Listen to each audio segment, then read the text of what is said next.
Hi, lovely people. What we are about to look at this point and in this episode is actually funny. You often hear when you get used to cold water, you get cold. When you bathe cold water, you get cold. When you do this, you get cold. It's actually a funny assertion. It's a funny belief that people have.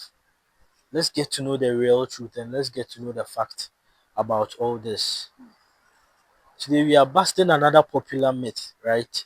Cold water causes colds. Let's bust that one as well. So we've all heard it before. Your parents will tell you, your friends will tell you, cold water gets you cold and other things. So let's get into it and let's find out the truth. What actually causes cold? Simply put, colds are caused by viruses, not the weather. And again, colds are caused by viruses, not the weather. The common cold is a viral infection, and more than 200 different viruses are involved in this. However, the most common is the rhinovirus, which causes over 50% of all colds. So, how do you catch a cold? Colds are spread through direct contact, airborne droplets, contaminated surfaces, and others. And let's see, why do more people get sick in cold water? If cold water doesn't cause colds, then why do people get more sick in the winter weather? And there are several scientific reasons for this. So let's get to know them. People spend more time indoors. When it's cold outside, people stay inside more often. And it's crowded and poorly ventilated, mostly crowded and poorly ventilated spaces. This makes it easier for viruses to thrive and to spread. And that's, I mean, for the spreading and then, of course, it makes it easier for viruses to thrive, leading to colds. Now let's think about schools, offices, shopping malls, public transport are full of people breathing the same air, touching the same surfaces and spreading the germs and viruses. So we can all see how we get these colds. And dry winter air also weakens your defenses. Cold air is also drier air. This leads to dry nasal passages, viruses surviving longer in dry air as well. So a study from the National Institute of Health found that rhinoviruses spread more easily in dry, cold conditions than in warm or humid environments.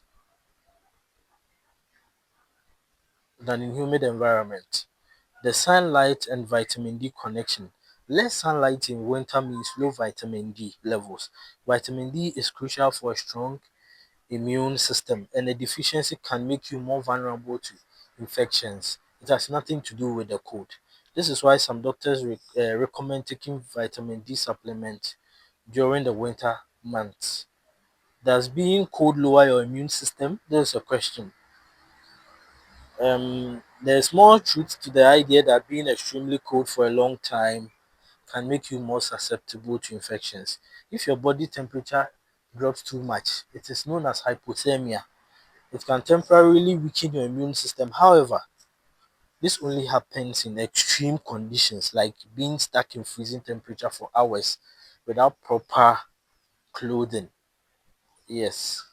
And for most people, simply feeling cold also might be for a short time and that won't make you actually sick. So, can you catch a cold from a wet hair? Let's see that as well. How many times have you been told not to go outside with wet hair because you catch a cold? We often hear this as well. There's another myth. Wet hair has nothing to do with cold. You might feel colder, and we've already established colds come from viruses, so not wet hair. Wet hair. And unless someone sneezes on you while the person has the virus, that could actually cause cold for you. How to prevent colds even in winter? Let's look at some few ways to prevent colds. Wash your hands often. Use sanitizer as often as you can. Avoid touching your face.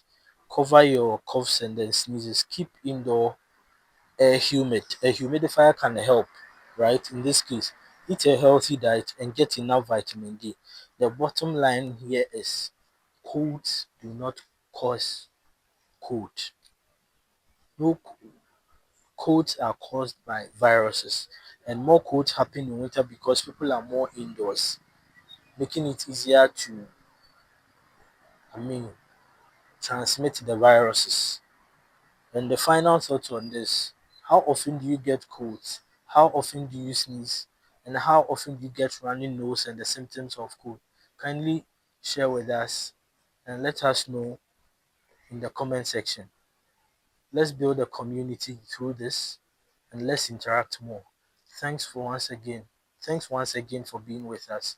We are grateful for your constant viewership and we hope and pray you view more, you share, and then you like our content as well. There's more to come. Don't go nowhere. Keep staying with us and get ready for our amazing talk shows and discussions.